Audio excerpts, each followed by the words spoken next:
Good afternoon, friends. This is aaronzero show with another edition of Today's Noise. And what do we have here? Well, the US Iran talks are in a bit of a muddle because the Israelis are continuing their attack in Lebanon, despite being told to stop by Mr. Trump. And they have not withdrawn their troops. They are 10 kilometers deep inside Lebanon. And Iranians want them out of Lebanon and also to stop attacking. Uh, that is how Iran sees the peace deal working. So far, nothing much except a peace deal between Israel and the Hezbollah there. And in protest, Iran has closed the Hormuz Strait, though there are varying accounts that 25 ships have passed through. One does not know really because these are times of contrasting news and contrasting news stories. So it really depends which version you pick up on. But as we are mainly picking up on Western media sources, that is what is said at the moment. In any case, I thought the talks in Switzerland were off, but apparently they're still on. And Mr. Steve Witkoff and Mr. Jared Kushner, of course, Trump's son in law, are there in Switzerland to talk with the Iranian negotiators and iron out further details of the peace agreement. And that's where it stands at the moment. And of course, in America, there is general dissatisfaction with whatever has happened, an illegal war foisted upon the American people. And what they see now is that after all this war and stuff like that, they're back to square one. And Iran essentially has emerged the winner, if you will, in this conflict. It will get the sanctions lifted. It will receive payments up to the tune of $400 billion, and there will be no more attacks on it. So we believe, I can't speak for the country of Israel because that is a runaway rogue state, basically. So you cannot know what the actions of that state will be. But this is how it is anyway, just now. And in other news, in the Russia-Ukraine war, Ukraine had attacked an oil refinery right near Moscow and has done considerable damage. So Ukraine long-range drones are very effective, and it is quite amazing that in a short time, the country has literally turned the tables against Russia using these long-range drones. And a lot of other countries are still sitting up and taking notice of this, including India. The Indian military is trying to procure more long-range drones for defense, security, etc. And another attack has been done by the Russians using glide bombs in a Ukrainian city. And Ukraine has, that is in the Zaporizhia region, and Ukraine has responded by attacking another oil refinery, which is about 2,000 kilometers away. So it's quite amazing.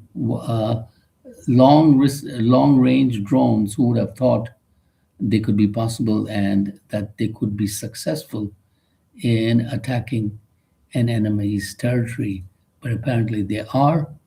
So the whole game of warfare has been turned on its head, so to speak, while countries in the old game were investing millions and billions of dollars on high-flying aircraft, expensive avionics, etc.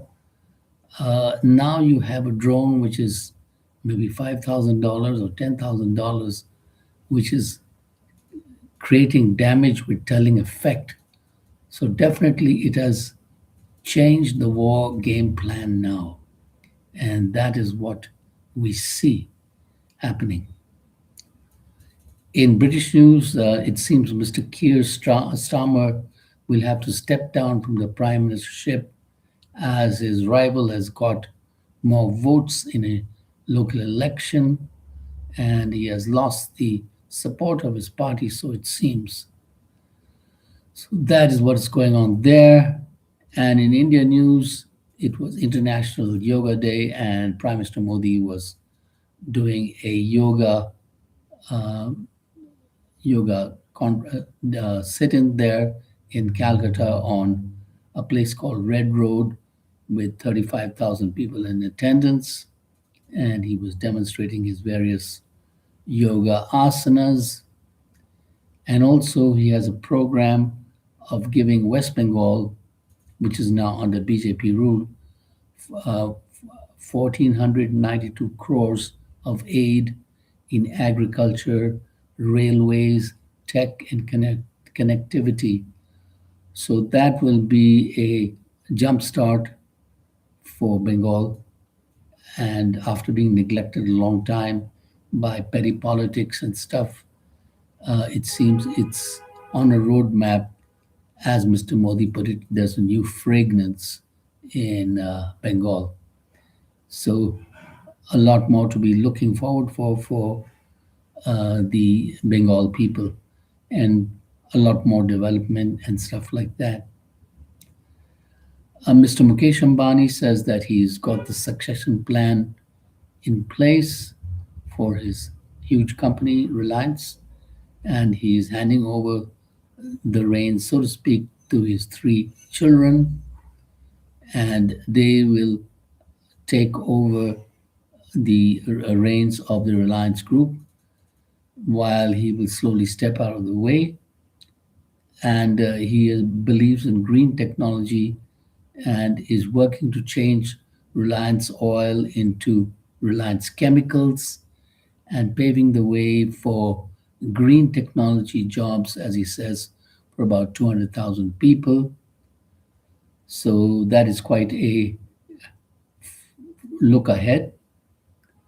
And of course, Reliance is doing a $4 billion IPO and for its Geo company. So that's quite a progressive thing happening there in Reliance. And while the world is busy switching over to renewable sources such as solar, wind power, electric, etc., India should do the same. And at this moment, there are 30 million vehicles in China, electric vehicles. And that's quite amazing when you think that the richest country in the world, United States, has about 7 million.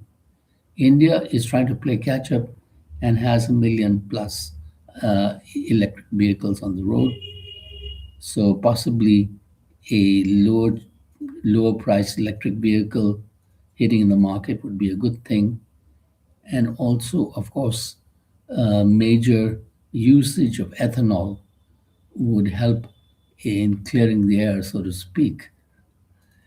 But